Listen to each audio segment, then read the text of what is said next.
1 கொரிந்தியர் 13வது அதிகாரம் 13வது வசனத்தை படிப்போமாக.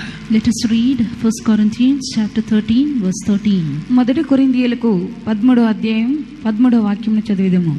இப்பொழுது விசுவாசம், நம்பிக்கை, அன்பு இம்மூன்றும் நிலைத்திருக்கிறது. இவைகளில் அன்பே பெரியது. కాగా విశ్వాసము, నిరీక్షణ, ప్రేమ ఈ మూడును నిలుచును.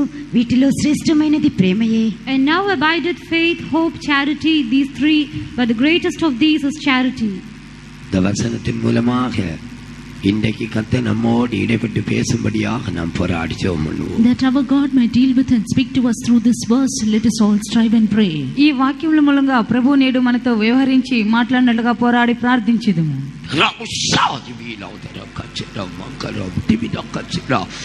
ஆண்டவரே, எங்களை தாழ்த்துகிறோம். எங்களுடைய நல்ல ஆண்டவர் இன்றைக்கு எங்களோடு இடைபடும்படியாக பேசும்படியாய் உம்முடைய சமூகத்தில் வேண்டிக் கொள்கிறோம். ஒவ்வொருடைய இருதய மனது எல்லாவற்றையும் நீ நிரப்பிவிடும். அவர்கள் முற்றிலுமாய் உம்முடையவர்களாய் மாறும்படியாக உம்முடைய வசனம் ஒவ்வொருவரையும் சுத்திகரிக்கட்டும், பரிசுத்தமாக்கட்டும், வசனங்களிலே ஸ்திரப்படுத்தட்டும், உண்மை போல மாற்றட்டும். ஆண்டவரே, எங்களை தாழ்த்துகிறோம், கூட இரும். பெரிய சூலமாய் ஜெபங்களும் பிதாவே, ஆமென்.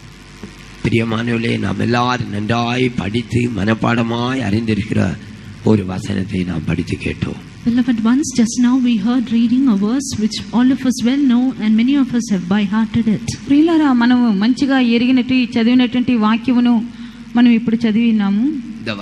இந்த அதிகாரம் முழுவதும் அன்பை பற்றி எழுதப்பட்டிருக்கிறது. Throughout this chapter we see everything is written about charity. ఈ యొక్క అధ్యాయం అంతయు ప్రేమ గురించి రాయబడి ఉన్నది.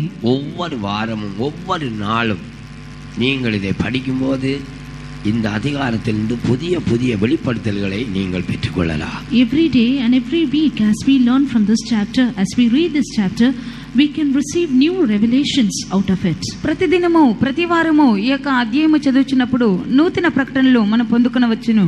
நாம் அன்பிலே குற்றமற்றவர்களும் பிழையற்றவர்களுமாய் இருக்கும்படியாக கர்த்தர் நம்மை அழைத்திருக்கிறார். Our God has called us that we might be holy and blameless before him in love. మనం ప్రేమలో నిర్దోషులను నిష్కపటులై ఉండవల్లని ప్రభు కోరుచున్నారు. அவர் நம்மை நேசித்து நமக்காக அன்பு கூர்ந்தது போல நாம் மற்றவர்களை நேசித்து அன்பு கூற வேண்டும் என்று அவர் கூறுகிறார். And he desires and says that we also love others even as he hath loved us. ఆయన ప్రేమించి ఇతరులను ప్రేమించినట్లుగా మనం కూడా ఇతరులను ప్రేమించవాలని ఆయన కోరుచున్నారు. அன்பு எனக்கு இராவிட்டால் எனக்கு ஒன்றுமே இல்லை என்று அவர் கூறுகிறார். He says, if I do not have charity, I am nothing. ప్రేమ లేకపోతే నేను వ్యర్థుడని ఇక్కడ సెలవిచ్చున్నారు. அன்பு நீடிய சாந்தமும் தயவும் உள்ளது என்று அவர் கூறுகிறார். He says, charity suffereth long and is kind. ప్రేమ దీర్ఘకాలము సహించును, అది దయ చూపించునని రాయబడి ఉన్నది. அன்புக்கு பொறாமை இல்லை. Charity envieth not. ప్రేమకు మత్సరము లేదు. அன்பு தன்னை புகழாது, தன் இருமாப்பாய் இராது. Charity wanteth not itself, it is not puffed up. ప్రేమ డంబముగా అది ఉప్పొంగదు, అది పొంగదు. அயோக்கியமானதை செய்யாது, தற்பொழிவை நாடாது. It does not behave itself unseemly, it seeketh not her own. అది అమర్యాదగా నడువదు, స్వప్రయోజనమును విచారించుకొనదు. சினம் அடையாது, தீங்கு நினையாது. It is not easily provoked, it thinketh no evil. అది త్వరగా కోపపడదు, అపకారమును మనసులో ఉంచుకొనదు. அநியாயத்திலே சந்தோஷப்படாமல் சத்தியத்திலே சந்தோஷப்படும். It rejoiceth not in iniquity, but it rejoiceth in the truth. దుర్నీతి విషయమై సంతోషపడక సత్యమునందు సంతోషించును. சகலத்தையும் தாங்கும், சகலத்தையும் விசுவாசிக்கும், சகலத்தையும் நம்பும், சகலத்தையும் சகிக்கும். It beareth all things, believeth all things, hopeth all things, and endureth all things. అన్నిటికీ తాళకొనును, అన్నిటినీ నమ్మును, అన్నిటినీ నిరీక్షించును, అన్నిటినీ ఓర్చును. அப்படியாய் அன்பை பற்றி இந்த அதிகாரத்திலே அநேக காரியங்கள் எழுதப்பட்டிருக்கிறது. Likewise, we see so many things written about charity throughout this chapter. అలాగున ప్రేమ గురించి ఈ యొక్క అధ్యాయం అంతా రాయబడి ఉన్నది. இப்பொழுது விசுவாசம், நம்பிக்கை, அன்பு இந்த மூன்றும் நிலைத்திருக்கிறது. And now abideth faith, hope, and charity, these three. ఇప్పుడు విశ్వాసము, నిరీక్షణ, ప్రేమ ఈ మూడు నిల్చును.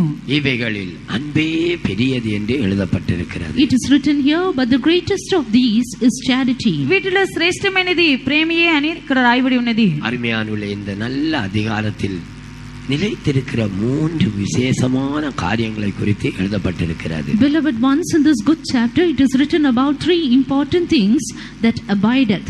ప్రియులార యొక్క మంచి అధ్యాయములో 3 నిలిచే కార్యములను చదివి ఉన్నాము. விசுவாசம், நம்பிக்கை, அன்பு, இந்த 3 நிலைத்திருக்கிறது.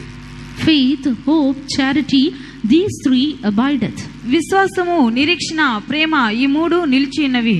வேதத்தை படிக்கும்போது நாம் அதை கவனமாக இடம் கொடுத்து இடம் விட்டு நாம் படிக்க வேண்டும். As we read the word of God, we should pause and give place for the word of God in our lives and read. వేదవాక్యమును చదువుచినప్పుడు మంచిగా నిదానించి మనం చదవలేను. இப்பொழுது விசுவாசம், நம்பிக்கை, அன்பு இந்த 3 நிலைத்திருக்கிறது. And now abideth faith, hope, charity, these 3. ఇప్పుడు విశ్వాసము, నిరీక్షణ, ప్రేమ ఈ 3 నిలిచి ఉన్నవి.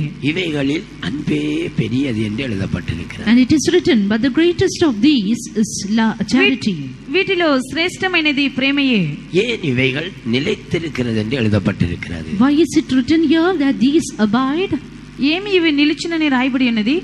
இவைகள் நிலைத்திருப்பதற்கு சோதனைகள் வந்து இவைகளை ஸ்திரப்படுத்தி இருக்கிறது என்று நாம் முதலாவது புரிந்து கொள்ள வேண்டும். First of all, we need to understand, for these things to abide, now it had already faced trials and it is made firm. వీరి శోధనలో నిలబడుటకు ఇవి వారి మీద నిలిచినవి.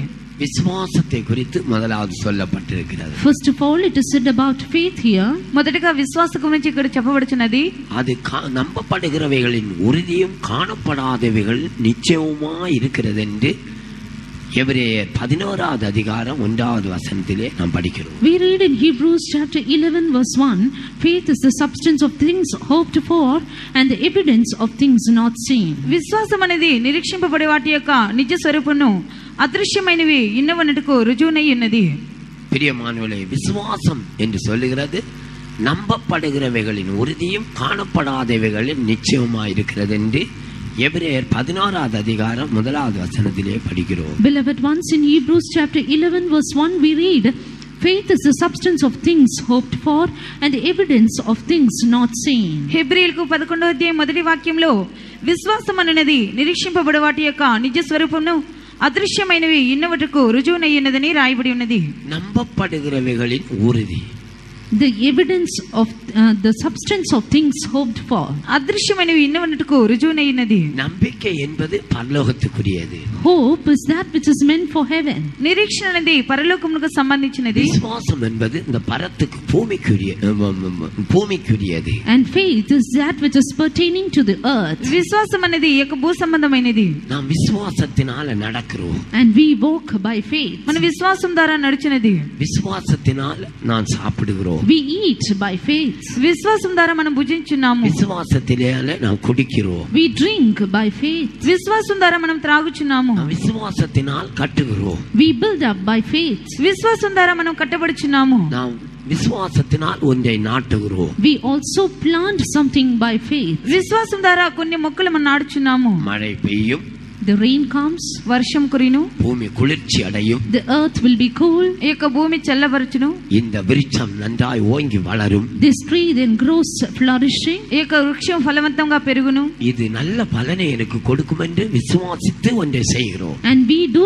something believing that it will bring forth a good fruit. ఇది మంచి ఫలములు ఇచ్చినని విశ్వాసంతో మనం దీన్ని చేయుచున్నాము. நம்பப்படுகிறவைகளுடைய உறுதி, It is the substance of things hoped for. నిరీక్షింపబడి వాటి యొక్క నిజ స్వరూపము. பரலோகத்தை நாம் சென்று பார்க்கவில்லை, ஆனால் அதை நம்புகிறோம். We have not gone and seen heaven, but still we hope upon it. పరలోకంకు వెళ్ళి మనం చూడలేదు, కానీ ఆ నిరీక్షణ మనకున్నది. தூதர்களை பிடித்து இழுத்து தம்பி வா அப்படி சொல்லி நாம் அப்படியா பழகவில்லை, ஆனால் அதை நம்புகிறோம். We are not habituated or trained up with the angels calling him by name and all the other things, but still we hope upon it. దూతలు వచ్చి పేరు పెట్టి సహోదరా రమ్ము అని పిలిచిన, కానీ దాన్ని చూడలేదు, కానీ నిరీక్షించున్నాము. தூதர்கள் இருக்கிறார்கள் என்று நான் நம்புகிறோம். We believe that there are the angels. దూతలు ఉన్నారని మనం విశ్వసించున్నాము. வரப்போகிற ஒரு ராஜ்யத்தை நான் நம்புகிறோம். We believe a kingdom that is to come. ఒక రాజ్యం ఉన్నదని మనం నమ్ముచున్నాము. கைகளால கட்டி உண்டாக்கப்படாத ஒரு ராஜ்யம் என்று, ஒரு வீடு என்று அதை நம்புகிறோம். We believe that it is a house that is not made with hands. అది మనుషుల చేత చేయబడినటువంటి రాజ్యం అని మనం నమ్ముచున్నాము. నమ్ముచున్నాము. வரப்போகிற உயிர்த்தெழுதலை நாம் நம்புகிறோம். We believe on the resurrection that we are going to attain. మనం పునరుత్థానము చెంది ఆయన యొద్దకు వెళుదామనే దాన్ని నమ్ముచున్నాము. நாம் வரப்போகிற మహిமையை நான் நம்புகிறோம். We believe on the glory that we are going to receive. మనం పొందుకునబోచిన ఆ మహిమను నమ్ముచున్నాము. இதோ ஜாதிகளுடைய மகிமையை புரண்டு ஓடுகிற ஆற்றை போல அவர்களிடமாய் நான் பாய பண்ணுகிறேன். Behold, I will make the glory of the Gentiles to flow toward her as the overflowing stream. జాతుల యొక్క మహిమను వీధుల్లో ప్రవహింపజేయు నది వలె నేను చేయుదును. இது எல்லாம் பிரியமானவர்களே விசுவாசத்தினுடைய ஒரு பகுதி என்று நாம் அறிந்து கொள்ள வேண்டும். Beloved ones, we should know that these are all the various aspects of faith. ప్రియులారా విశ్వాసం యొక్క ఒక భాగమని మనం దీన్ని నమ్మవలెను. விசுவாசமானது நம்பப்படுகிறவைகளுடைய உறுதி. Faith is the substance of things hoped for. విశ్వాసం అనేది నిరీక్షింపబడే వాటి యొక్క నిజ స్వరూపమైనది. விஷயத்துல உறுதியா இருக்கிற மனுஷன் தள்ளாடவே மாட்டார். A man who is firm or sure on a particular matter will not be unstable. He will not waver. ఒక వ్యక్తి ఒక కార్యములో అతడు దృఢంగా ఉన్న యెడల అతని కదిలించలేము. ஒரு பிள்ளை தான் அந்த பரீட்சை எழுதிவிட்டு உண்மையாக அதுக்கு நல்ல அந்த அந்த ஒரு திட உண்டு சொன்னார். அது பாஸ் என்னுடைய பரீட்சை எனக்கு நிறைய நான் பாஸ் ஆகிறதுக்காக ஜெபித்துக் கொள்ளுங்கள் என்று சொல்லவே சொல்லார். A child who has written her examination properly with a show of faith, then after that it will never come and say, Pastor, pray for me so that I may pass the examination. ఒక బిడ్డ పరీక్షలు రాయించినప్పుడు మంచి విశ్వాసంతో స్థిరంగా రాసి ఉన్నట్లయితే pastor గారు నా కొరకు ప్రార్థించండి చెప్పదు. படித்த அந்த நோட்புக்கை வந்து குளத்திலே போட்டு விட்டு போய் விடுவார்கள். They will just throw. இனி எனக்கு இந்த தொந்தரவே இருக்க கூடாது என்று சொல்லி போட்டு விட்டு போய் விடுவார். They just throw off their notebook saying, oh Satan, just go away from me, I don't want your trouble anymore. చదివినటువంటి ఆ యొక్క నోటు పుస్తకం పో సాతానా ఇక నీ మీద నాకు కలవరం లేదని చెప్పి ఆ కొలంలో పారవేసి వెళ్ళిపోదురు. காணப்படாதவைகளுடைய நிச்சயம். It is the substance of the things hoped, the evidence of things not seen. అదృశ్యమైనవి ఇన్నవనట్టుకు రుజువునయ్యున్నది. ஒன்று நம்பப்படுகிறவர்களுடைய உறுதி. One, it is the substance of things hoped for. ఒకటి నిరీక్షింపబడే వాటి యొక్క నిజ స్వరూపము. విశ్వాసத்தினால పరలోకத்துல நடக்கலாம். By faith we walk in heaven.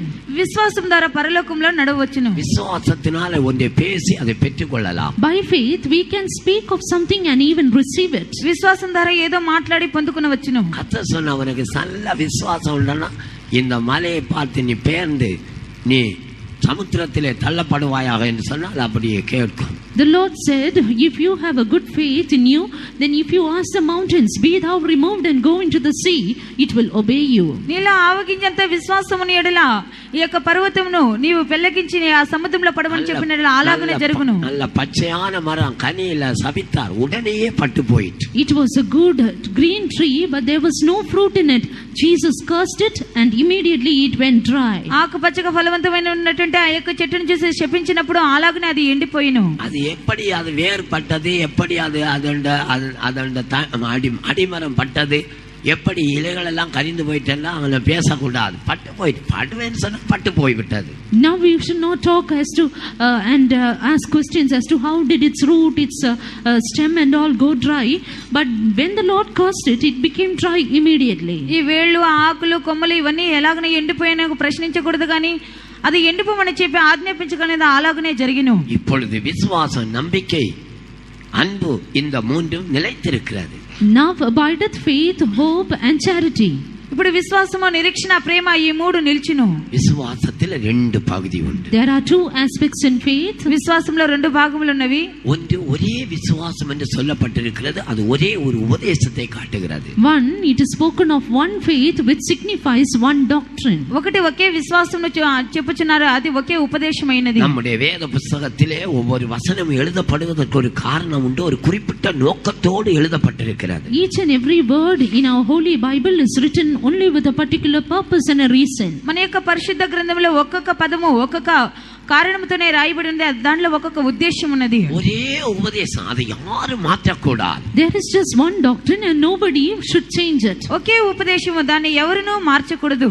நாம் பிரசங்கம் பண்ணின இந்த சுவிசேஷத்தை அல்லாமல் வேறொரு சுவிசேஷத்தை நானாவது வானத்திலிருந்து வந்த ஒரு தூதனாவது பிரசங்கித்தால் அவன் சபிக்கப்பட்டவன். If me or an angel from heaven would preach any other doctrine unto you other than that which is preached unto you, let him be accursed. నేను ప్రసంగించినది తప్ప వేరేది ఎవరైనా ప్రసంగించిన ఎడల ఆ యొక్క దూతలైనను ఎవరైనా అది శపించబడును. தூதன் கூட வந்து அதை பிரசங்கம் இன்னொரு சுவிசேஷத்தை பிரசங்கம் பண்ண அவனுக்கு அதிகாரம் கிடையாது. Even an angel does not have a right so that he may preach another doctrine to you.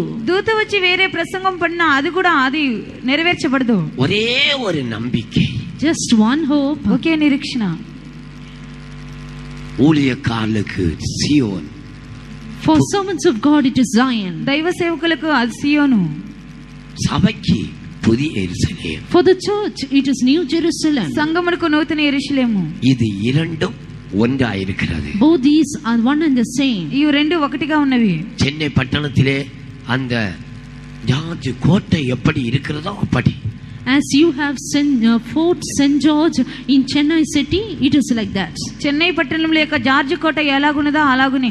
ஆளுகை அதிகாரங்கள் எல்லாம் அங்கிருந்து புறப்படுகிறது. All right and authority proceeds from that place. ఏలుబడి అధికారం హక్కు అన్ని అక్కడి నుంచే బయలుదేరుచున్నవి. இந்தியாவிலே டெல்லி அந்த பார்லிமெண்ட் பில்டிங் இருக்கிறது பில்டிங் போலவும் அந்த பட்டணத்தை போலவும். As we find a parliament building in Delhi, so is it. ఢిల్లీలో ఉన్నటువంటి ఆ యొక్క పార్లమెంటు భవనములే ఆ యొక్క పట్టణములే ఉండును. ஆளுகை அதிகாரங்கள் எல்லாம் அங்கே இருந்து புறப்படுகிறது. All ruling and dominion proceeds from that place. ఏలుబడి అధికారము అన్ని ఆ స్థలం నుంచే బయలుదేరును. ஒரே ஒரு நம்பிக்கை, Just one hope. ఒకే నిరీక్షణ. வேறு நமக்கு நம்பிக்கையே கிடையாது. We do not have any other hope. మనకి ఎటువంటి నిరీక్షణ లేదు. பிரியமானவர்களே, எனவே இவைகளை பெற்றுக்கொள்ளும்படி நாம் வாஞ்சிக்க வேண்டும். Therefore, beloved ones, we should desire to receive it. అందువలన ప్రియమైన వారలారా వీటిని వాంఛించి మనం పొందుకొనవలెను. நாம் வேதத்தில் இவைகளை குறித்து மிகவும் ஆழமாக சத்தியங்கள் எழுதப்பட்டிருக்கிறதை நாம் பார்க்கலாம். We can see the deeper truths are written about this in the word of God. వీటి గురించి లోతైన వాక్యములను ఈ యొక్క వేద గ్రంథంలో రాసినట్లుగా చూడవచ్చును. ஏசாயா 34வது அதிகாரம் 12வது வசனத்திலிருந்து படிங்க. As we see in Isaiah chapter 34 from verse 12 onwards. యెషయా గ్రంథం 34వ అధ్యాయం 12వ వాక్యం నుండి, ராஜ்யபாரம் பண்ண அதன் மேன்மக்களை அழைத்தால் அங்கே அவர்களில் ஒருவரும் இரார்கள். அதன் பிரபுக்கள் அனைவரும் இல்லாமற் போவார்கள். அதன் அரண்மனைகளில் முட்செடிகளும் அதன் கோட்டைகளில் காஞ்சரிகளும் முட்பூண்டுகளும் முளைக்கும். அது வலு சர்ப்பங்களின் தாபரமும் கோட்டான்களின் மாளிகையுமாயிருக்கும். இனி வரப்போகிற காலத்தில் இந்த தேசத்தை ஆளுகை செய்யும்படி வாருங்கள் என்று கர்த்தர் சொல்லுவார். The Lord will call unto the people saying, come and rule the kingdom in the time to come. రాబో కాలంలో యొక్క రాజ్యంలో పరిపాలించుకు రమ్మని జనులు పిలుచున్నారు. யாருக்கு வேண்டும் அமெரிக்கா, யாருக்கு வேண்டும் ஆப்பிரிக்கா, யாருக்கு ஆஸ்திரேலியா வேண்டும், வாருங்க. லண்டன் யாருக்கு வேண்டும், வந்து ஆளுகை செய்யுங்கள் என்று கூப்பிடுவார். He will call upon the nobles saying, who is it who needs America, who is it who needs Australia, who is it who wants to rule over other countries, and he will call them like that and ask them to reign. ఎవరికి America కావాలన్నా, Africa, Australia, London ఎవరికి కావాలన్నా ఏలుబడి చేదురు రండిని పిలుచున్నారు. எண்ணெய் பட்டணங்கள், எண்ணெய் கிணறுகள் யாருக்கு வேண்டும், எடுத்துக்கொள்ளுங்கள், வாருங்கள் என்று கூப்பிடுவார். Who is it who need the oil wells and the cities in it, come and take it up. పట్టణంలో లెక్కించిన ఎవరికి ఏది కావాలన్నా తీసుకునండి. படிங்க அந்த வசனத்தை. ராஜ்யபாரம் பண்ண அதன் மேன்மக்களை அழைத்தால், ராஜ்யபாரம் பண்ண அதன் மேன்மக்களை அழைத்தால், ராஜ்யபாரம் பண்ற மேன்மக்கள் யாரு? எம்எல்ஏக்கள், எம்பிக்கள், மந்திரிகள். It is said they call the nobles thereof to the kingdom. Who are the nobles? They are the MPs, MLAs and other ministers. రాజ్యము ప్రకటించడానికి వారి ప్రధానులు అనగా ఎమ్మెల్యే, ఎంపీలు దానికి ప్రధానులు ఉన్నారు. அழைத்தால் அங்கே அவர்களில் ஒருவரும் இரார்கள். அதன் பிரபுக்கள் அனைவரும் இல்லாமற் போவார்கள். ஒருத்தர் கூட இருக்க மாட்டாங்க, இல்லாமலே போய் விடுவார்கள். But none shall be there. That means they will be nothing. అక్కడ ఎవరు లేకపోదురు, దాని అధిపతులందరూ గతమైపోయేది. இதை எத்தனை பேர் இந்த உலகத்தில் இருந்து விசுவாசிக்கிறீர்கள்? How many of you in this world believe this?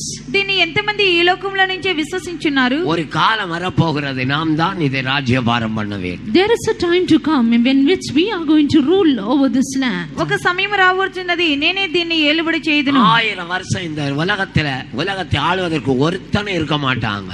There will be none others in this world to reign over the world in the millennium. వెయ్యేండ్ల పరిపాలనలో ఈ యొక్క లోకంలో ఎవరునూ ఉండరు. அவர்கள் அனைவரும் இல்லாமல் போவார்கள். And none shall be there. వారిలో అనేకులు లేకపోదురు. ஒரு சரியான சுத்திகரிப்பை இந்த உலகத்திலே அனுப்பிவிட்டு தான் 1000 வருட அரசாட்சி இந்த உலகத்திலே நடைபெறும். The millennial reign will be established upon this world only after a proper sanctification is being done. ఒక సరైన శుద్ధీకరణ పంపిన తర్వాతే ఈ యొక్క లోకంలో 1000 ఏళ్ల పరిపాలన జరుగును. அதன் அரண்மனைகளில் படிங்க. அதன் அரண்மனைகளில் முட்செடிகளும் அதன் கோட்டைகளில் காஞ்சோரிகளும் முட்பூண்டுகளும் முளைக்கும். அதன் அரண்மனைகளில் இந்த white palace, white building of America. We see here about the palaces. It signifies the White House that is found in America. అమెరికాలో ఉన్నటువంటి వైట్ హౌస్ వలె அதன் அரண்மனைகளில், in her palaces, దాని యొక్క నగరులు. இங்கு இருக்கிற அரண்மனைகள் யாது? What are the palaces that are found here? ఇక్కడ ఉన్నటువంటి నగరులు ఎవరివి? Ripon building. The Ripon building. Ripon எங்கள் அப்பன் என்று சொல்வார்கள். Ripon building. Ripon building. Cornwallis building. The Cornwallis building. Cornwallis building. அதன் அரண்மனைகள் And its palaces. దాని యొక్క నగరులు. Saint George fort. The Fort St. George. Saint George కోట. பிரியமானவர்களே, இப்படி இது இனி நீங்களே எடுத்துக்கொள்ளுங்கள். Beloved ones, like that you can take things as your own. ప్రియులారా, అలాగనే మీరు సొంతంగా తీసుకునండి. தாலுகா அலுவலகங்கள், The office buildings of Taluk. తాలూకాలు, ఆఫీస్ బిల్డింగ్లు. கலெக்டருடைய அரண்மனை, The collector offices. కలెక్టర్ యొక్క భవనములు. இவைகள் எல்லாம் முச்செடிகளும் முட்பூண்டுகளும் முளைக்கும். We see thorns and briars shall come up in it. ఇవన్నీ ముళ్ళ చెట్లు, దురదగొండ్ల చెట్లు ఉన్నవి. இந்த வேதம் அப்படி சொல்லும்போது நாம் இன்னொன்றே சொல்ல முடியாது. When the word of God says it is so, we cannot call it for another thing. వేద గ్రంథం ఇలాగనే చెప్పొచ్చినప్పుడు మనం వేరేది చెప్పలేము. ஒரு வசனம் கூட படிங்க, அங்க அதுக்கு நம்ம போக நேரம் இல்லை. படிங்க, அதை தொடர்ந்து அதன் அரண்மனைகளில், அதன் அரண்மனைகளில் முட்செடிகளும் அதன் கோட்டைகளில் காஞ்சோரிகளும் முட்பூண்டுகளும் முளைக்கும். அது வலு சர்ப்பங்களின் தாவரமும் கோட்டான்களின் மாளிகையுமாயிருக்கும். அது வலு சர்ப்பங்களின் தாவரங்கள். அதுல ஆண்டவர் அதுல ஒண்ணும் செய்ய போறதில்லை. It shall be an habitation of dragons. Even the Lord cannot do anything in it. దానిలో అడవి కుక్కలకు నివాసంగా ఉన్న ప్రభు దాన్ని ఏమీ చేయలేడు. அது வலு சர்ப்பங்களின் தாவரமாக மாறிவிடும். It shall become the habitation of dragons. అదే సర్పములకు అది నివాస స్థలముగా ఉంటుంది. எவ்வளவு அக்கிரமம், எவ்வளவு லஞ்சம், ஏழைகளை இப்படி செய்தார்களே, எல்லா பாம்புகளையும் அதற்குள்ளே போய் வாசம் பண்ணுங்கள் என்று சொல்லுவார். He was so much of iniquity that they have committed, so much of injustice, so much of bribe and scam. He will ask them all to stay in it.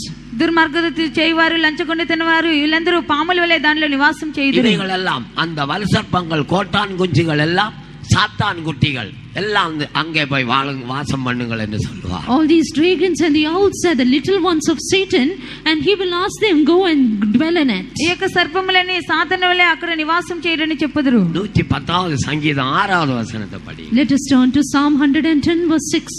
110వ కీర్తన 6వ వాక్యం. அவர் ஜாதிகளுக்குள் நியாயம் தீர்ப்பார், எல்லா இடங்களையும் பிரேதங்களால் நிரப்புவார், விஸ்தாரமான தேசத்தின் மேல் தலைவர்களாய் இருக்கிறவர்களை நொறுக்கி போடுவார். விசாலமான தேசங்களின் மேல் தலைவர்களாக இருக்கிறவர்களை நொறுக்கி போடுவார். He shall wound the heads over many countries. విశాల దేశం మీద ప్రధాన్ని ఆయన నలగొట్టును. విశాలமான தேசத்திலே ஒரு தேசம்தான் India. One of the many countries is India. విశాలమైన దేశంలో ఒకటి భారతదేశమైనది. ஆமா, விசாலமான தேசம், பெரிய தேசங்கள், 6 பெரிய நாடுகளில் இந்தியா ஒரு நாடு. One of the large countries, one of the 6 large countries is India. 6 విశాల దేశంలో ఒక విశాల దేశం భారతదేశం. பிரியமானவர்களே, எனவே அவர்களை நொறுக்கி போடுவார். It is said here, he shall wound them. వారిని నలగొట్టుదురు. 3 காரியங்கள் நிலையானது என்று கர்த்தர் சொல்லுகிறார். But the Lord says there are 3 things which abideth forever. 3 కార్యములు ఎల్లప్పుడూ నిలిచినని ప్రభు సెలవిచ్చున్నారు. இப்பொழுதோ விசுவாசம், நம்பிக்கை, அன்பு, இந்த 3 நிலைத்திருக்கிறது. And now abideth faith, hope and charity, these 3. ఇప్పుడు విశ్వాసము, నిరీక్షణ, ప్రేమ, ఈ 3 నిలిచును. ஏன் அவைகள் நிலைத்திருக்கிறது என்று எழுதப்பட்டிருக்கிறது? Why is it written that these 3 abide? ఏమి అవి నిలిచినని రాయబడి ఉన్నది? பிரியமானவர்களே, இவைகள் எல்லாம் சோதிக்கப்பட்டு பரிசோதிக்கப்பட்டு நிலைநிறுத்தப்படுகிறது. Beloved ones, because these are all the things that are being tried and made fast. ప్రియులారా, ఇవన్నీ శోధింపబడి ఇవి నిలిచి ఉన్నవి. நாம் இந்த சோதனைகளில் நிற்க வேண்டுமானால் என்ன செய்ய வேண்டும்? What should we do if we have to stand fast in our trials? మనం ఈ శోధనలో నిలబడాలంటే మనం ఏమి చేయవలెను? எஸ்ரா 6வது அதிகாரம் 3வது வசனத்தை படிங்க. As we see in book of Ezra chapter 6 verse 3. Ezra 6వ அத்தியாயம் 3వ வாக்கியம். ராஜாவாகிய கோரேசின் முதலாம் வருஷத்தில் கோரேஸ் ராஜா எருசலேமில் இருந்த தேவாலயத்தை குறித்து பிறப்பித்த உத்தரவு என்னவென்றால், தேவாலயமானது பலி செலுத்தப்பட்ட வந்த ஸ்தானத்திலே கட்டப்பட கடவது. அதன் அஸ்திபாரங்கள் பலமாயிருப்பதாக. அது 60 முழ உயரமும் 60 முழ அகலமுமாய் இருக்க வேண்டும். முதலாவது பலிபீடமானது பலி செலுத்தப்பட்டு வந்த அந்த ஸ்தானத்திலே அது கட்டப்பட கடவதாக. First of all, the sacrifices, the altar should be built in the place where the sacrifices were formerly offered. మొదటిగా బలులు అర్పింపదగిన స్థలముగా బలిపీఠము కట్టించబడవలెను. அது வேற எங்கும் கட்டக்கூடாது. It should not be built anywhere else. అది వేరే ఏ స్థలంలోనూ కట్టబడకూడదు. பலி செலுத்தப்பட்டு வந்த இடம் என்று சொல்லுகிறது நாம் ஒப்பு கொடுக்கிற அந்த அளவை அது வெளிப்படுத்துகிறது. When it is said here the place where they offered sacrifices, it means the measure or the level to which we yield ourselves. బలులు అర్పింపదగిన స్థలము అని చెప్పినప్పుడు మనల్ని సమర్పించుకునే ఆ యొక్క స్థలం అయినది. 100% நான் ஒப்பு கொடுத்து வந்த அந்த அந்த அந்த இடத்தை அந்த காலத்தை அது காட்டுகிறது. It signifies that time in which we had yielded ourselves, surrendered ourselves to the Lord 100%. ప్రభుకి 100% మనం సమర్పించుకునే ఆ యొక్క సమయంను చూపించినది. ஆட்டு தொட்டிகளில் எல்லாம் ஆட இருக்கிறவர்கள் அவர்கள் செய்வதை நீங்கள் பார்ப்பீர்கள், பார்த்திருப்பீர்கள். You can see as to how people slaughter these goats. ఈ యొక్క ఆవులను గొర్రెలు మేకలను మేపే వాళ్ళందరూ మీరు చూడవచ్చును. ஒரு ஆடை அங்க கொண்டு வந்து 2 ஆடை கொண்டு வருவார், 2 ஆடுகளை கொண்டு வருவார்கள். They would bring 2 goats to the place. 2 మేకలను ఆ స్థలముకు తీసుకొని వస్తారు. ஒரு ஆட்டை அங்க ஏதாவது ஒரு தூண்ல பிடிச்சு கட்டி போடுவார்கள். And one will be bound up to some pillar there. ఒక మేకను ఒక స్తంభమునకు కట్టి వేతురు. அது பார்த்து கொண்டிருக்கும் போதே இன்னொரு ஆடை வெட்டி தோலை உரித்து அதிலே தொங்க விட்டு துண்டு துண்டா போட்டு நிறுத்து கொடுத்து விடுவார்கள். We can see that as the sheep or goat keeps looking, the other one will be killed before it. Its skin will be flayed, cut in pieces and given to others. ఆ యొక్క మేక చూస్తూ ఉన్నప్పుడే మరొక మేకను చంపి దాని తోలు తీసి దాన్ని కట్టివేసి ముక్కలు ముక్కలుగా కొయ్యుదురు. அதை எப்படி கொண்டு வரான் என்று இந்த நின்று உயிரோடு இருக்கிற ஆடு பார்த்து கொண்டிருக்கிறது. And this live goat will keep on seeing as to how the other one is being slain. దాన్ని ఎలాగన చేయించినారని సజీవంగా ఉన్నటువంటి ఈ యొక్క మేక దాన్ని చూస్తూ ఉండును. அதன் கழுத்தை எப்படி வெட்டுகிறான் என்று பார்த்து கொண்டிருக்கிறது. It will keep looking as to how its neck is being cut. దాని యొక్క తలని ఎలాగన నరుకుచున్నారని చూచూ ఉండును. அது எப்படி தோலை உரித்து வயிறை எப்படி கீறுகிறான் என்று பார்த்து கொண்டிருக்கிறது. It will just keep watching as to how its skin is being flayed and its stomach is being cut open. దాని తోలు తీసి దాని కడుపున ఎలాగన చింపుచున్నారో అది చూచును. அதை துண்டு துண்டா வெட்டி நிறுத்த அப்படி போடுறதெல்லாம் இது பார்த்து கொண்டு இருந்தும் தன்னை அந்த பலிபீடத்துக்கு ஒப்பு கொடுக்கிறது. Looking at all those things that happened to the other goat as to how it is being cut in pieces and sold to other people, it yields itself as a sacrifice upon the altar. దాన్ని ముక్కలు ముక్కలుగా చేసి ఇతరులకి దాన్ని ఇచ్చిన ఈ యొక్క సజీవంగా ఉన్నటువంటి ఈ యొక్క మేక దాన్ని చూస్తూనే ఆ యొక్క బలిపీఠంకు 100% సమర్పించుకుంటాడు. அது தயங்குவது கிடையாது. It does not hesitate even a little. అది దాని కొంచెం కూడా అది కదిలించబడకూడదు. இதுவே இந்த உலகத்தில் வந்தேன் என்று சொல்லிக்கொண்டே அது ஒப்பு கொடுக்கிறது. It just surrenders itself saying, it is for this cause I came into this world. ఇందు నిమిత్తమే ఈ లోకమునకు వచ్చినానని అది చెప్పవలెను. 118வது சங்கீதம் 27வது வசனத்தை படிங்க. Let us read Psalm 118 verse 27. 118వ కీర్తన 27వ వాక్యం. கர்த்தர் நம்மை பிரகாசிப்பிக்கிற தேவனாய். 118வது சங்கீதம் 27வது வசனம். கர்த்தர் நம்மை பிரகாசிப்பிக்கிற தேவனாய் இருக்கிறார். பண்டிகை பலியை கொண்டு போய் பலிபீடத்தின் கொம்புகளில் கயிறுகளால் கட்டுங்கள். பண்டிகை பலியை கொண்டு போய் பலிபீடத்தின் கொம்புகளில் கயிறுகளால் இறுக கட்டுங்கள். Bind the sacrifice with cords even under the horns of the altar. ఉత్సవ బలిపశువును త్రాళ్లతో బలిపీఠపు కొమ్ములకు కట్టుడి. இங்கு ஒரு நல்ல பலியை குறித்து எழுதப்பட்டிருக்கிறது. Here it is written about a good sacrifice. ఇక్కడ ఒక మంచి బలి గురించి రాయబడి ఉన్నది. பண்டிகை பலியை கொண்டு போய் பலிபீடத்தின் கொம்புகளில் கயிறுகளால் இறுக கட்டுங்கள். It is written here, bind the sacrifice with cords even under the horns of the altar. ఉత్సవ బలిపశువును త్రాళ్లతో బలిపీఠపు కొమ్ములకు కట్టుడి. பிரியமானவர்களே, இந்த அந்த கொம்புகள் பலிபீடத்து கொம்புகள் என்று சொல்லுகிறது வல்லமையை காட்டுகிறது. Beloved ones, the horns of the altar signifies power. ప్రియులారా బలిపీఠపు కొమ్ములు అని చెప్పినప్పుడు శక్తిని చూపించినది. அது பலிபீடத்து கொம்புகள் என்று பன்மையிலே எழுதப்பட்டிருக்கிறது. It is written here in plural, it is a horns. బలిపీఠపు కొమ్ములు అని బహువచనంలో రాయబడి ఉన్నది.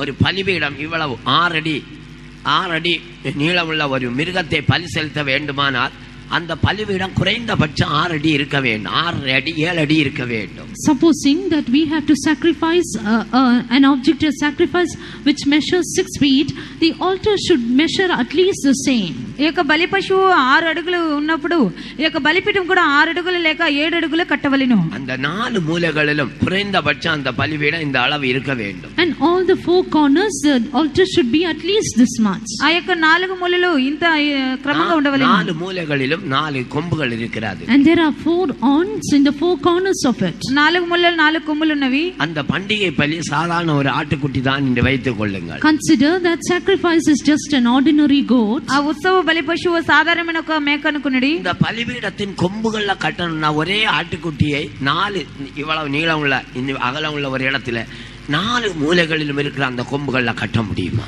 It is if it has to be the kid of the goats which has to be offered as a sacrifice, just consider, will you be able to tie it to the horns of the altar? ఈ యొక్క మేకను ఆ యొక్క బలిపీఠం ఉన్న 4 కొమ్ములకు సమానంగా కట్టగలమా? இது ஒரு பண்டிகை பலி. This is a sacrifice of feast. ఇదొక ఉత్సవ బలి. இப்படி கூடி வருகிறது ஒரு பண்டிகை, ஓய்வு நாள் பண்டிகை.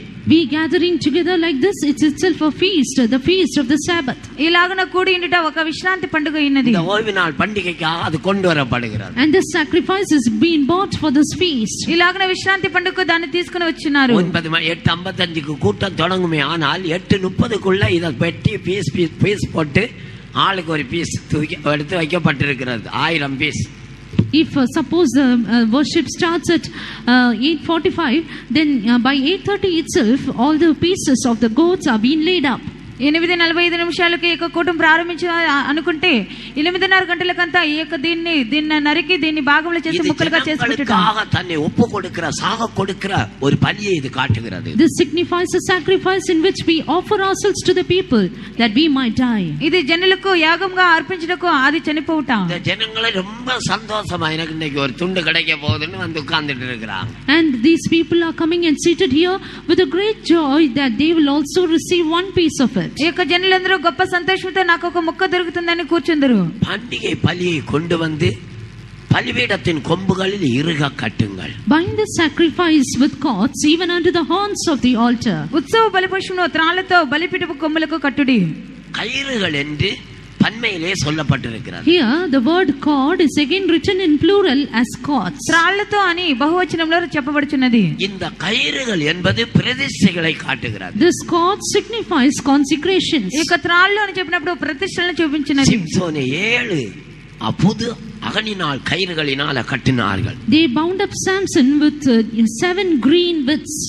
సంసోను 7 నిర్వంజ చెవులతో మంచి క్రొత్త తాళ్లతో బంధింపబడిన. பரிசுத்த பவுல் சொல்லுகிறார், இதற்காகவே பாதகன் போல நான் கட்டப்பட்டிருக்கிறேன் என்று சொல்லுகிறார். Saint Paul says, it is for this cause I am bound up as a prisoner. ఇందు నిమిత్తమే నేను జైలు కార్యాల వల్లే నేను కట్టబడుతున్నానని చెప్పాను. பிரியமானவர்களே, பிரதிஷ்டையினால இது கட்டப்பட்டிருக்கிறது. Beloved ones, this sacrifice is being bound by consecration. ఇది ప్రతిష్ఠ ద్వారా కట్టబడుట. 7 பிரதிஷ்டைகள் 7 கயிறுகளினால் இது கட்டப்பட்டிருக்கிறது. 7 green withs means 7 consecrations and it is bound by it. 7 త్రాళ్ళనప్పుడు 7 ప్రతిష్టలను చూపించినది. தாய் தகப்பன், Father and mother, తల్లిదండ్రులు, சகோதரன் சகோதரி, brother and sister, సహోదరి సహోదరులు, மனைவி பிள்ளை, wife and children, భార్య పిల్లలు, நிலம் வீடு, their own caste and their house, భూమి ఇల్లు, ஜீவனை வெறுக்க வேண்டும், and their own life, ప్రాణమును ద్వేషించవలెను, உண்டானவைகளை வெறுக்க வேண்டும், they have to hate all these and even that which they have, ఉన్న వాటినన్నిటిని சிலுவையை ద్వేషించవలెను, சுமந்து கொண்டு அவரை பின்பற்ற வேண்டும். and taking up the cross they should follow him. సిలువను మోసుకుంటూ ఆయన వెంబడించవలెను. ஒரு பக்கத்திலே வரும்போது இதை 2 படிக்கிறோம். To say in one hand we read of this as 2 parts. ఒకవైపు దీన్ని 2 భాగములుగా చేసి మాట్లాడవచ్చు. பிரியமானவர்களே, ஜீவனை வெறுத்து ஆண்டவருக்கு ஊழியம் செய்ய வேண்டும். We have to hate our own life and serve the Lord. ప్రాణమును ద్వేషించి దేవునికి సేవ చేయుట. இது எங்கே கட்டப்பட்டிருக்கிறது? Where is it been bound? అది ఎక్కడ కట్టబడి ఉన్నది? 4 கொம்புகளிலும் இது கட்டப்பட்டிருக்கிறது. It is bound to the 4 horns of the altar. అది 4 కొమ్ములకు బలిపీఠం మీద కట్టబడి ఉన్నది. கொம்பு செல்லுகிறது தேவ வல்லமையை காட்டுகிறது. Horn signifies the power of God. కొమ్ము దేవుని యొక్క శక్తిని చూపించున్నది. அன்பினால உண்டாகிற வல்லமையை அது காட்டுகிறது. It signifies the power that comes out of the sacrifice. ప్రేమలో ఉన్నటువంటి ఆ యొక్క శక్తిని చూపించున్నది. விசுவாசத்தினால் உண்டாகிற வல்லமையை அது காட்டுகிறது. It signifies the power that comes out of charity and out of faith. విశ్వాసంలో ఉన్నటువంటి ఆ యొక్క శక్తిని అది చూపించున్నది. நம்பிக்கையினால் உண்டாகிற வல்லமையை அது காட்டுகிறது. It signifies the power that comes out of hope. నిరీక్షలో ఉన్నటువంటి శక్తిని అది చూపించున్నది. பரிசுத்தாவின் அபிஷேகத்தினால உண்டாகிற வல்லமையை அது காட்டுகிறது. It signifies the power that comes by the anointing of the Holy Spirit. పరిశుద్ధాత్మ అభిషేకంలో ఉన్నటువంటి శక్తిని అది చూపించున్నది. இந்த 4 காரியங்களிலும் வல்லமை இருக்கிறது. தேவ வல்லமை இவைகள் மூலமாக வெளிப்படுகிறது. The power of God is revealed through these 4 things. ఈ 4 కార్యముల ద్వారా దేవుని యొక్క శక్తిని బయలుపరుచున్నది. பண்டிகை பலியை கொண்டு வந்து கயிறுகளினால பலிபீடத்தின் கொம்புகளிலே இறுக கட்டுங்கள். Bind the sacrifice with cords even unto the horns of the altar. ఉత్సవ బలిపశువును త్రాళ్లతో బలిపీఠపు కొమ్ములకు కట్టుడి. பிரியமானவர்களே, நாம் அது அசையாமல் இருக்க வேண்டுமானால் முதலாவது அது அந்த பலிபீடத்தில அந்த ஸ்தானத்தில அது கட்டப்பட வேண்டும். Beloved ones, if the sacrifice should not move, then first of all it should be bound in its place upon the altar. ఆ యొక్క బలిపశువు కదలకుండా ఉన్నట్లయితే అది ఆ యొక్క బలిపశు స్థలములో ఉండవలెను. எந்த அளவுக்கு நாம் ஒப்பு கொடுக்கிறோமோ அந்த அளவுக்கு தேவ வல்லமை வந்து கர்த்தரோடு நெருங்கி ஜீவிக்க ஒப்பு கொடுக்க மற்றவர்களுக்காக மதிக்கிறதுக்காக நம்மை ஆயத்தப்படுத்தும். To the extent we yield ourselves, to that extent the power of God will strengthen us, that we might live closer and closer to the Lord, and that we might yield ourselves to die for the sake of others. ఎంత పరిమితికి మనం సమర్పించుకుంటామో అంత పరిమితికి దేవుని యొక్క శక్తి వచ్చి మనల్ని బలపరిచి ఇతరులకు మనం ప్రాణం పెట్టి త్యాగం చేయడానికి సహాయం చేయను. அதன் அஸ்திபாரமானது பலிபீடமானது முதலாவது அதன் ஸ்தானத்திலே கட்டப்பட கடவுது. The altar should first of all be built in the place where it has to be. బలిపీఠం అనేది దాని తగిన స్థలంలో మొదటగా కట్టబడవలెను. படிங்க. தேவாலயமானது பலி செலுத்தப்பட்ட வந்த ஸ்தானத்திலே அத விட்டுட்டு அடுத்தது அதன் அஸ்திபாரங்கள் பலமாயிருப்பதாக. Let the foundation thereof be strongly laid. దాని పునాదులు గట్టిగా వేయబడవలెను. ஒரு கட்டடத்துக்கு எத்தனை அஸ்திபாரம் இருக்கும்? How many foundations will be there for a building? ఒక కట్టడంకి ఎన్ని పునాదులు ఉండును? 100 అస్తిபாரங்களா போட்டுருவாங்க. Will they lay 100 foundations for one building? ఒక కట్టడంకు 100 పునాదుల వేయుదురు. அஸ்திபாரங்கள் என்று பன்மையிலேயே சொல்லப்பட்டிருக்கிறது. Here again it is said in plural as foundations. పునాదులు అని బహువచనంలో చెప్పబడుచున్నది. அதன் அஸ்திபாரங்கள் பலமாய் இருப்பதாக. Let the foundations thereof be strongly laid. దాని పునాదులు గట్టిగా ఉండుటకు. எபேசியர் 2வது அதிகாரம் 19வது வசனத்தை படிங்க. Now let us turn to Ephesians chapter 2 verse 19. ఎఫెసీయులకు 2వ అధ్యాయము 19వ వాక్యము. ஆகையால் நீங்கள் இனி அந்நியரும் பரதேசிகளுமாயிராமல் பரிசுத்தவான்களோடே ஒரே நகரத்தாரும் தேவனுடைய வீட்டாருமாயிருந்து அப்போஸ்தலர் தீர்க்கதரிசிகள் என்பவர்களுடைய அஸ்திபாரத்தின் மேல். இங்கு அப்போஸ்தலர் தீர்க்கதரிசிகள் என்று ஒரு அஸ்திபாரத்தை குறித்து எழுதப்பட்டிருக்கிறது. Here in verse 20 it is written about a foundation, the foundation of apostles and prophets. ఇక్కడ 20వ వాక్యంలో అపోస్తలులను ప్రవక్తలు వేసిన పునాది గురించి చెప్పబడుచున్నది. ஒரு மனிதன் இந்த உலகத்திலே பரலோகத்தை வாஞ்சிப்பானே ஆனால் நான் அப்போஸ்தலர் தீர்க்கதரிசியோடு கட்டப்பட்டிருக்கிறேனா என்று சிந்தித்து பார்க்க வேண்டும். A man who desires to live in heaven while in this world itself, he has to think whether he has built his house upon the foundation of the apostles and prophets. ఒక మనుషుడు ఈ యొక్క లోకంలోనే పరలోకంలో వాంఛించినట్లయితే అతడు అపోస్తలులను ప్రవక్తలు వేసిన పునాది మీద ఉన్నాడని చూసుకొనవలెను. இவர்கள் இயேசுவை போல இவர்கள் வசனத்துக்காக ஜீவிக்கிறவர்கள். These are the ones who live for the word of God like Jesus. వీరు యేసువలే దేవుని యొక్క వాక్యం కొరకు జీవించేవారు. యేసుவோடு கூட கட்டப்பட்டிருக்கிறவர்கள். These are the ones who are built along with Jesus. యేసుతో కూడా కట్టబడిన వారు. பிரியமானவர்களே, எனவே இப்படி இது அப்போஸ்தலர் தீர்க்கதரிசிகள் என்று ஒரு அஸ்திபாரத்தை குறித்து எழுதப்பட்டிருக்கிறது. Therefore, beloved ones, it is written here about a foundation of apostles and prophets. ఇలాగన అపోస్తలులు ప్రవక్తలు వేసిన పునాది గురించి ఇక్కడ రాయబడి ఉన్నది. ஏசாயா 28வது அதிகாரம் 16வது வசனத்தை படிங்க. Let us turn to book of Isaiah chapter 28 verse 16. యెషయా 28వ అధ్యాయము 16వ వాక్యము. ஆதலால் கர்த்தராகிய ஆண்டவர் உரைக்கிறதாவது, இதோ அஸ்திபாரமாக ஒரு கல்லை நான் சீயோனிலே வைக்கிறேன், அது பரீட்சிக்கப்பட்டதும் விலையேற பெற்றதும் திட அஸ்திபாரம் உள்ளதுமான மூளைக்கல்லாயிருக்கும், விசுவாசிக்கிறவன் பதறான். 1 கொரிந்தியர் 3வது அதிகாரம் 12வது வசனத்தை படி. Again 1 Corinthians chapter 3 verse 12. 1 కొరింథీ 3వ అధ్యాయం 12వ వాక్యము. ஒருவன் அந்த அஸ்திபாரத்தின் மேல் பொன் அதற்கு முந்தின வசனத்தை படி. போடப்பட்டிருக்கிற அஸ்திபாரமாகிய இயேசு கிறிஸ்துவை அல்லாமல். இங்கு ஒரு அஸ்திபாரத்தை குறித்து எழுதப்பட்டிருக்கிறது. Verse 11 here it is written about another foundation. 11వ వాక్యంలో ఒక పునాది గురించి రాయబడినది.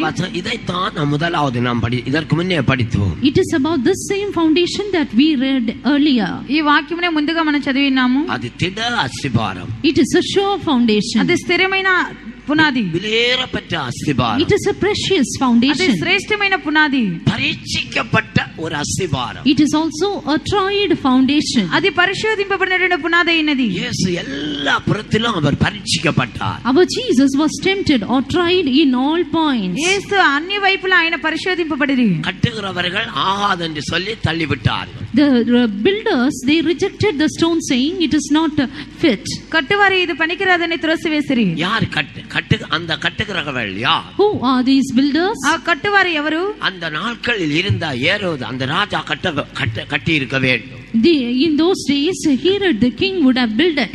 ఆ రోజులో ఉన్నటువంటి హేరోదు రాజు దాన్ని కట్టి ఉండవచ్చు. దేశాధిపతి పిలాతు அவரை எடுத்து கட்டி இருக்க வேண்டும். The captain the pilot should have built him. ఆ యొక్క దేశాధిపతి పిలాతు దాన్ని కట్టి ఉండవచ్చు. ప్రధానాచార్యన్ కైపా அவரை எடுத்து கட்டி இருக்க வேண்டும். The high priest Caiaphas should have built him. ప్రధానాధిపతి Kaipa దాన్ని కట్టి ఉండవచ్చు. పరిసయ్యர்கள் அவரை எடுத்து கட்டி இருக்க வேண்டும். The Pharisees should have taken him and built him up. పరిసయ్యులు దాన్ని తీసుకొని కట్టి ఉండవచ్చు. యోధர்கள் அவரை எடுத்து கட்டி இருக்க வேண்டும். The Jews would have taken and built him up. యూదులు దాన్ని తీసి కట్టి ఉండవలెను. பார்த்தார்கள் இதெல்லாம் வித்தியாசமா இருக்கிறது. Yes, they saw and it was all very strange. చూసారు ఇదంతా కొత్తగా ఉన్నది. இவனை எப்படி நம்புறது? But how can we believe him? ఇతని ఎలాగన నమ్మునది? தூக்கி எறிந்து விட்டார்கள். They just cast him off. తీసి అగ్నిలో కాల్చి వేసిరి. அவர் எல்லா விதத்திலும் பரீட்சிக்கப்பட்டார். He was tried or tempted in all points. అన్ని విధములుగా ఆయన పరిశోధింపబడిను. பிசாசு அவரை பரீட்சித்தது. The devil tried him. అపవాది ఆయన పరిశోధించాడు. மனிதர்கள் அவரை பரீட்சித்தார்கள். People tempted him. మనుషులు ఆయన శోధించిరి. பரீட்சிக்கப்பட்ட மூலைக்கல்லாய் அவர் மாறினார். And he turned out to be the tried cornerstone. ఆయన పరిశోధింపబడిన మూలరాయిగా మారిను. பெற்ற மூலைக்கல்லாய் அவர் மாறினார். And he changed to become the precious cornerstone. ఆయన శ్రేష్టమైన మూలరాయిగా మారిను. எந்த மனிதனும் பதறாத படிக்கு மாற்றுகிற எந்த மனிதனை மாற்றுகிற ஒரு மூலைக்கல்லாய் மாறினார். And he became the cornerstone which causeth any man that he may not become his. ఏ మనుషుడు మార్చినటువంటి మూలరాయిగా ఆయన మారిను. இந்த தேசத்திலே ஒரு பெரிய ஐஸ்வர்யவான் இருக்கிறான் என்று வைத்துக் கொள்ளுங்கள். Consider that there is a big rich person in this country. ఈ యొక్క దేశంలో గొప్ప ధనవంతుడు ఉన్నాడు అనుకోండి. இந்த పగదిயிலே 5 లక్షం பேருக்கு கடன் பிரச்சனையும் இருக்கிறது என்று வைத்துக் கொள்ளுங்கள். And supposing that 5 lakhs of people have debt in this country. ఈ యొక్క దేశంలో 5 లక్షల మంది అప్పుల బాధలో ఉన్నారు అనుకోండి. இவரிடத்திலே போனால் இவர் இலவசமாய் பணம் கொடுத்து உதவி செய்வார் என்ற ஒரு விசுவாசம் எல்லாருக்கும் இருக்கிறது. அவர்கள் ஓடி வந்து, ஐயா எனக்கு 10 லட்சம் ரூபாய் கடன் இருக்கிறது, எனக்கு உதவி செய்யுங்கள் என்று அவன் கேட்டால் இவர் உடனடியாக 10 லட்சத்தை எடுத்து கொடு என்று சொல்லுகிறார். அப்படிப்பட்ட ஒரு மனிதன் தேசத்தில் இருக்கும் போது யாராவது கடன் பிரச்சனையில் இருக்கிற யாராவது பதற வேண்டியது இருக்கிறதா? Supposing that people having a faith that if we run to this person we will be cleared off from our debts. If they go and ask him, sir, we are debtors, we have a debt of 10 lakhs and will he not he immediately will give the 10 lakhs and deliver the person or free the person from his debts. And will any person in the land be ever wavering concerning his debts if such a person is there in his land?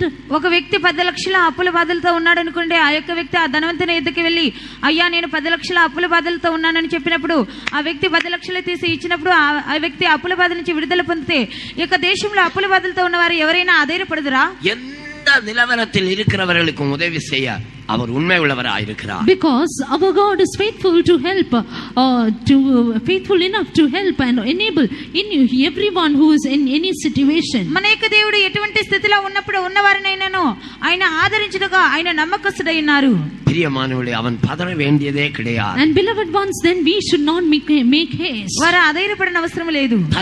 தலைமுறையாக போடப்பட்டிருக்கிற அஸ்திபாரம். Because it is a foundation that is being laid up from generation to generation. తరతరములకు నిరంతరముగా వేయబడిన పునాది అయినది. ஏதோ போடுவதற்கு 10 நாள் wait இருந்து ஒரு வருஷ காலம் காத்திருந்து அதற்கு பிறகு மழை பெய்து தண்ணீர் வந்து சிமெண்ட் வாங்கி எங்கேயோ ஆர்டர் பண்ணி கம்பி வந்து அது செய்து இது செய்து, பிரியமானவர்களே, இந்த பிச்சைக்காரர்களுடைய மணலை வாங்கி பிரச்சனையே கிடையாது. ஒரு அஸ்திவாரம் பக்கா போடப்பட்டிருக்கிறது. This is a sure foundation, a perfect foundation that is laid, and it did not take years together to lay this foundation, begging for sand, begging for bricks from other people, and then waiting for the iron rods to come after the order, and such things did not take place, but it was a perfect foundation that was soon laid. సంవత్సరముల తరబడి యొక్క పునాది కొరకు ఎదురుచూడనలు బిచ్చగాని వల్లే ఇతన్ని cement కావాలి, మన్ను కావాలి, ఇసుక కావాలని అడగనవసరం లేదు. కానీ మన యొక్క దేవుడు స్థిరమైన పునాది ఆయన వేతురు. கர்த்தர் கூப்பிடுகிறார், உனக்கு கட்ட வாஞ்சையா வந்து கட்டுவாயாக, அஸ்திவாரம் போடப்பட்டிருக்கிறது வந்து கட்டுவாயாக என்று சொல்லுகிறார். The Lord is calling at you saying, the foundation is laid. If you want to build upon it, come build upon it. పునాది వేయబడినది, నీకు కట్టుటకు వాంఛ కలిగి ఉంటే రా కట్టుము అని ప్రభు సెలవిచ్చినారు. எனக்கு அழைப்பே இல்லை, நான் குபத்துக்கு நான் சம்பாதிக்க போகிறேன் என்று சொல்லாதே. உனக்கு கட்ட வாஞ்சையா, தலைமுறையாக ஒரு அஸ்திவாரமானது போடப்பட்டிருக்கிறதே, கர்த்தர் உனக்கு விருப்பமா வந்து கட்டுவாயாக என்று சொல்லுகிறார். Don't say I have no calling and I am going to quit to earn money, but the Lord has a sure foundation for you. He is waiting for you, saying, if you are desirous, then come and build upon me. నన్ను పిలువలేదు, నేను రాను, నేను వెళ్ళి డబ్బులు సంపాదించుకుంటానని నీవు అనవద్దు. ఇదో తరతరములకు నిరంతరంగా పునాది వేసినారు, నీవు వచ్చి కట్టుము. உன்னுடைய சாமர்த்தியத்தின்படி நீ கட்டிக்கொள்ளலாம். You may build according to your own ability. నీ యొక్క సామర్థ్యం కొలది నీవు కట్టుకొనవచ్చును. குப்பையை வைத்து கட்ட வேண்டும் என்று விரும்பினால் அதை வைத்து கட்டிக்கொள்வாயாக என்று சொல்லுகிறார். The Lord says, if you want to build it with the dung, then do so. నీవు కుప్పను తీసి కట్టుకొనవల్లంటే అలాగనే కట్టుకొనవల్లను. மரம் புல் வைக்கோலை வைத்து கட்ட வேண்டுமானாலும் நீ கட்டிக்கொள்ளலாம், வா வந்து கட்டுவாயாக என்று சொல்லுகிறார். Even if you want to build it up with wood, hay and stubble, then even you can do that. Come build it. కర్ర, గడ్డి, కొయ్య వీటిని తీసుకొని కట్టుకొనాలంటే రా కట్టుకొనుము. நீ எதை வைத்து கட்ட வேண்டும் என்று விரும்பினாலும் கட்டிக்கொள், ஆனால் நான் ஒன்று செய்து அதை எனக்காக மாற்றிக்கொள்வேன். With whatsoever you want to build upon it, you can do so, but I am going to do one particular thing and take you or separate some people for me. నువ్వు దేని తీసి కట్టుకోవాలంటే నీ ఇష్టానుసారంగా నీ కట్టుకొనవచ్చును, కానీ నాకు ఒక వాంఛ కలదు, నేను వారిని తీసుకొని ప్రత్యేకంగా నేను కట్టుకొనగలను. நான் அதற்குள்ளாக அக்கினியை அனுப்பி சோதித்து பார்த்து உண்மையாக அது வெந்து அழியாமல் ஒளியாமல் இருக்குமே, ஆனால் அதை நான் எனக்கென்று எடுத்துக்கொள்வேன் என்று கர்த்தர் சொல்லுகிறார். The Lord says, I am going to send fire into it and try it. Whosoever be the ones who are not burned, they will be mine. నేను అగ్ని పంపి దాన్ని పరిశోధించును, దానికి కాల్చబడినటువంటి దాన్ని నా కొరకై నేను ప్రత్యేకపరచుకుందును. பொன் வெள்ளி விலையேறப்பட்ட கற்கள் உன்னிடத்தில் இருந்தால் வந்து அதை வைத்து நீ கட்டிக்கொள்வாயாக. If you have gold, if you have silver, precious stones, then come and build with it. బంగారు, వెండి, వెలుగుల రాళ్ళు నీ దగ్గర ఉన్నట్టయితే రా కట్టుకొనుము. மகா பரிசுத்த விசுவாசம், மகா சுத்தமான ஜீவியம், மகா பரிசுத்த சுபாவங்கள், விலையேற பெற்ற கற்கள், இவைகளை வைத்து நீ கட்ட விரும்பினால் நீ கட்டிக்கொள்வாயாக. If you decide to build yourselves up with the most holy faith, with the most pure life, with the characters of God, then come and build it up with it. అతి పరిశుద్ధత, అతి పరిశుద్ధమైన విశ్వాసము, దైవిక స్వభావములో నీ యొద్ద ఉన్నట్టయితే రా కట్టుకొనుము. பிரியமானவர்களே, ஒரு அஸ்திவாரமானது போடப்பட்டிருக்கிறது. Beloved ones, a foundation is being laid. ప్రియులారా, ఒక పునాది వేయబడి ఉన్నది. இந்த அஸ்திவாரம் என்று சொல்லுகிறது தேவனுடைய அன்பை காட்டுகிறது. This foundation signifies the love of God. ఈ పునాది అని చెప్పినదే దేవుని ప్రేమను చూపించినది. அஸ்திவாரம் என்று சொல்லுகிறது ஒரு கட்டடத்திலே நாம் பார்க்க முடியாத ஒரு பகுதி. Foundation is a part of the building which we cannot see. పునాది అనేది ఒక భవనంలో చూడలేనటువంటి ఒక భాగమైనది. நம்மை பொறுத்த வரையிலே கர்த்தர் நம்மை நீதியின் விருட்சங்கள் என்று கூப்பிடுகிறார். As regarding us, the Lord calls us as the trees of righteousness. మనల్ని చూసి ప్రభు నీతి వృక్షంలని పిలుచున్నారు. எபேசியர் 3வது அதிகாரம் 17வது வசனத்தை நாம் படிக்கும் பொழுது, When we read Ephesians chapter 3 verse 17, ఎఫెసీయులకు రాసిన పత్రిక 3వ అధ్యాయం 17వ వాక్యం, விசுவாசத்தினாலே நீ கிறிஸ்து உங்கள் இருதயங்களில் வாசமாயிருக்கவும் நீங்கள் அன்பிலே வேரூன்றி நிலை பெற்றவர்களாகி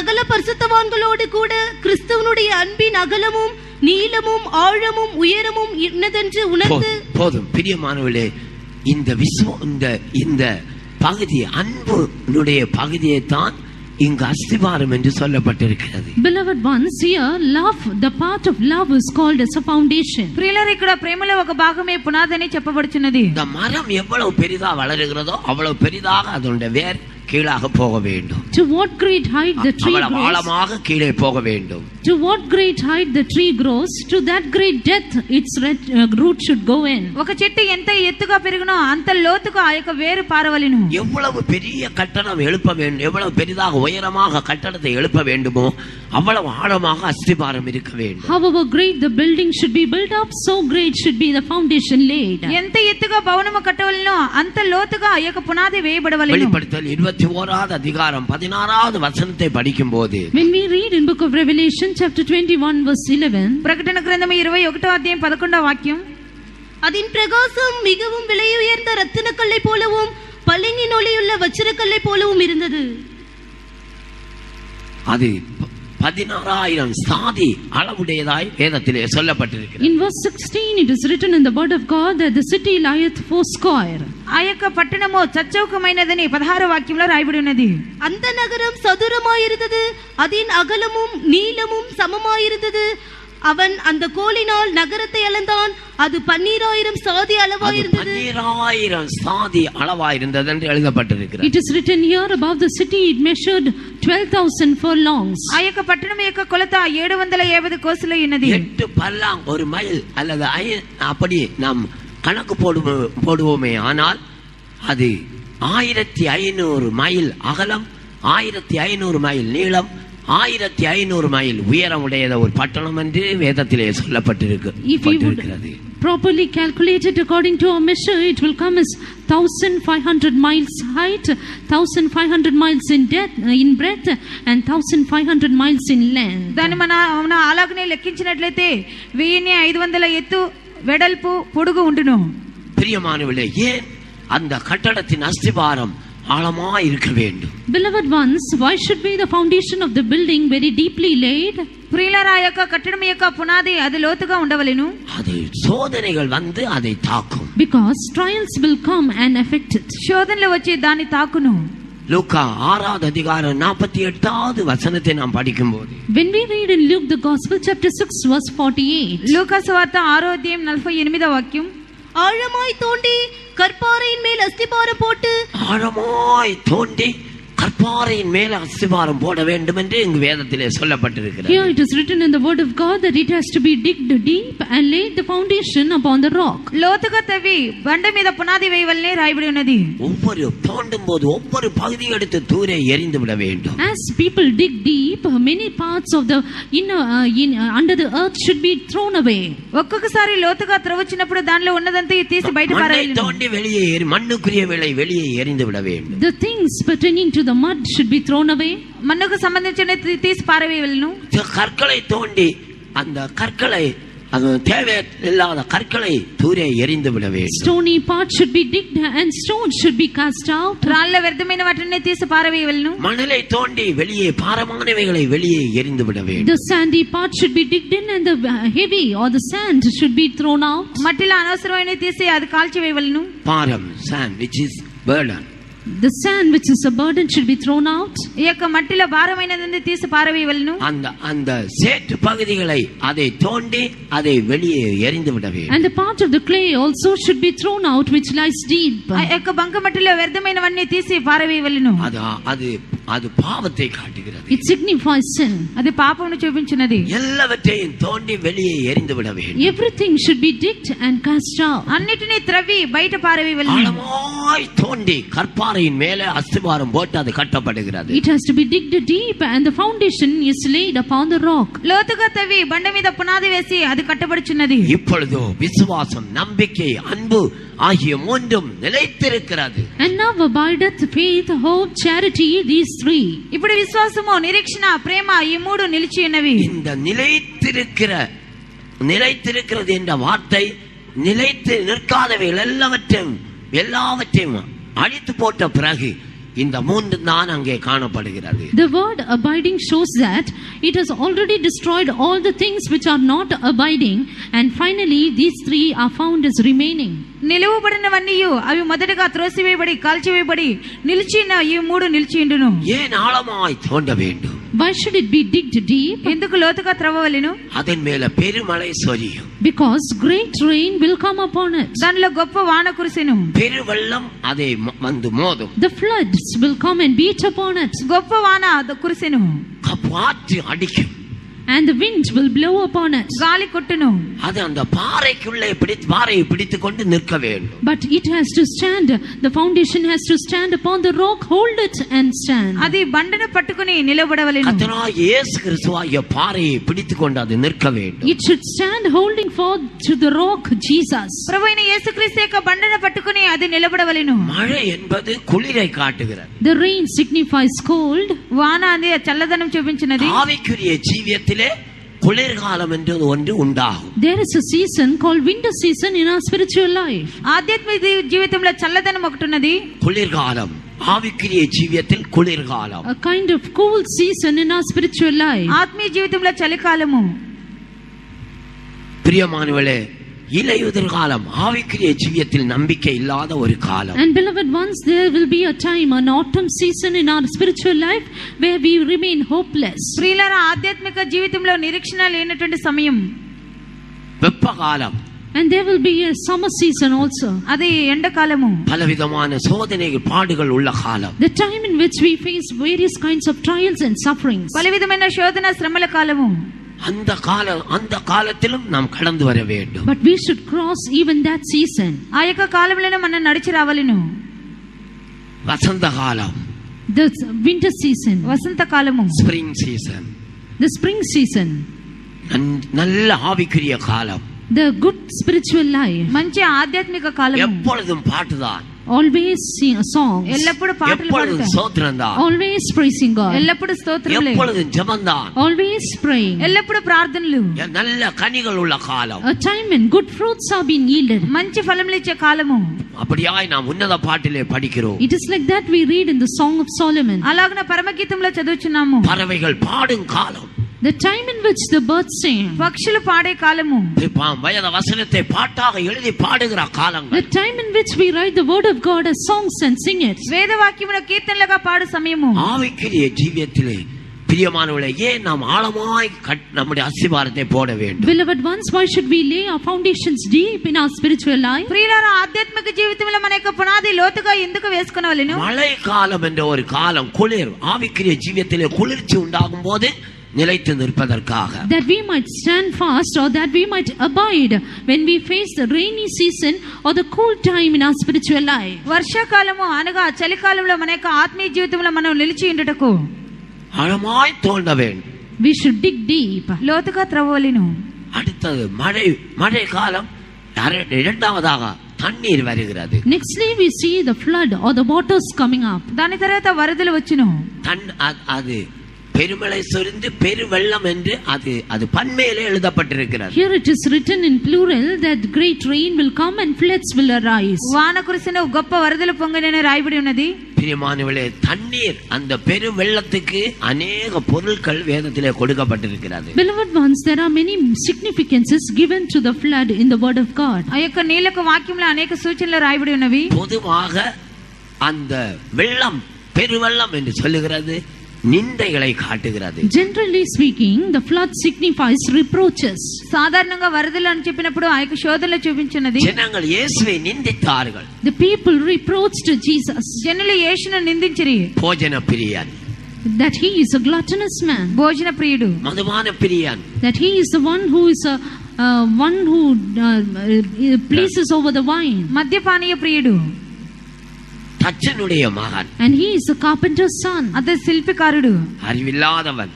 He is the one who is unlearned and no knowledge. బుద్ధి లేనివాడు. பிசாசு பிடித்தவன். He is the one who is demon possessed. దయ్యములు పట్టినవాడు. பிரியமானவர்களே, அவரை எத்தனையோ விதத்திலே நிந்தித்தார்கள். Beloved ones, they reproached him in various ways. ప్రియులారా, ఆయన అనేక రీతిలుగా నిందించి